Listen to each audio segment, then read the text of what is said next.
Inflation control ಮಾಡಬೇಕಂದ್ರೆ repo rate reverse repo rate increase ಮಾಡಬೇಕು decrease ಮಾಡಬೇಕು? ಏನು ಮಾಡಬೇಕು? ಅಗೇನ್ ಹೇಳಿದಲ್ಲ ಬೇಸಿಕ್ ಕನೆಕ್ಷನ್. ಇನ್ಫ್ಲೇಷನ್ ಕಂಟ್ರೋಲ್ ಮಾಡಬೇಕಂದ್ರೆ ಹೆಂಗಾದ್ರೂ ಮಾಡಿ ಇಂಟ್ರೆಸ್ಟ್ ರೇಟನ್ನು ಏನು ಮಾಡಬೇಕು? ಇನ್ಕ್ರೀಸ್ ಮಾಡಬೇಕು. ಇಂಟ್ರೆಸ್ಟ್ ರೇಟನ್ನು ಇನ್ಕ್ರೀಸ್ ಮಾಡಿದ್ರೆ ಆಟೋಮೆಟಿಕ್ಲಿ ಮನಿ ಸಪ್ಲೈ ಏನಾಗುತ್ತೆ? ಕಡಿಮೆ ಆಗುತ್ತೆ. ಹೌದಲ್ಲ? ಆ ಮನಿ ಸಪ್ಲೈ ಕಡಿಮೆ ಆತಂದ್ರೆ ಇಂಟ್ರೆಸ್ಟ್ ರೇಟ್ ಹೆಚ್ಚಿಗೆ ಆತಂದ್ರೆ ಭಾಳಷ್ಟು ಜನ ಪರ್ಚೇಸ್ ಮಾಡೋಕೆ ಹೋಗಲ್ಲ, ಆಟೋಮೆಟಿಕ್ಲಿ ಬೈಕ್ ರೇಟನ್ನು ಏನು ಮಾಡ್ತಾನೆ? ಕಡಿಮೆ ಮಾಡ್ತಾನೆ. ಈಗ ಇದಕ್ಕೆ ಲಿಂಕ್ ಮಾಡಬೇಕು.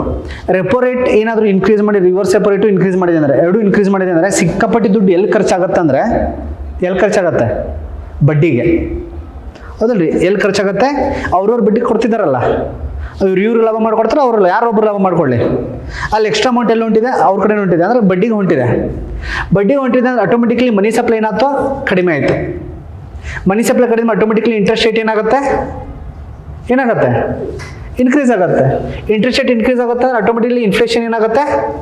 ಕಂಟ್ರೋಲ್ ಆಗುತ್ತೆ. So answer is repo and reverse repo rate ಯಾವಾಗ ಏನಿರ್ಬೇಕಂತಂದ್ರೆ ಇನ್ಕ್ರೀಸ್ ಇರಬೇಕು. ನೆನ್ಪಿಟ್ಕೊಂಡ್ಬಿಡ್ರಿ. ಯಾಕಂದ್ರೆ ನೀವು ಫಾರ್ ಎಕ್ಸಾಂಪಲ್ ನೋಡ್ರಿ, ನಾನು ಎಲ್ಲ ಕಡೆ ಸಾಲ ತೊಗೊಂಡು ನಾ ಬರೀ ಬಡ್ಡಿಗೆ ಸಾಲ ತುಂಬಿಬಿಟ್ಟೆ ಅಂದರೆ ಆಟೋಮೆಟಿಕ್ ಮತ್ತೆ ಡೈಲಿ ನಾನು ಏನು ಖರ್ಚು ಮಾಡಲಿ? ಜನರ ಕಡೆ ದುಡ್ಡು ಖರ್ಚು ಮಾಡೋಕೆ ಉಳಿದಿಲ್ಲ ಅಂತಂದ್ರೆ ಇವರು ಭಾಳ ಶನಿ ಇರ್ತಾರೆ. ಹೆಂಗೆ ಶನಿ ಇರ್ತಾರೆ ಅಂತಂದ್ರೆ ಎಸ್ ಬಿ ಐದವರು ಜಾಸ್ತಿ ಲಾಭ ಯಾರಿಗೆ ಮಾಡ್ಕೊಡ್ತಿದ್ದಾರೆ? ಯಾರು ಕೊಡ್ತಿದ್ದಾರೆ ಲಾಭ? ಯಾರು ಕೊಡ್ತಿದ್ದಾರೆ? ಹೆಚ್ಚಿಗೆ ಲಾಭ ಯಾರು ಮಾಡ್ಕೊಡ್ತಿದ್ದಾರೆ? ಇಲ್ಲಿ R B I is making more profit then the S B I. ಈಗ ಬರ್ಸಿದ್ದೀನಲ್ಲ, ಆರ್ ಬಿ ಐ ಸಿಕ್ಕಾಪಟ್ಟೆ ಪ್ರಾಫಿಟ್ ಮಾಡ್ತಿದೆ. ಇದ್ರ ಯಾರಿಗೆ ಲಾಸ್ ಇದು?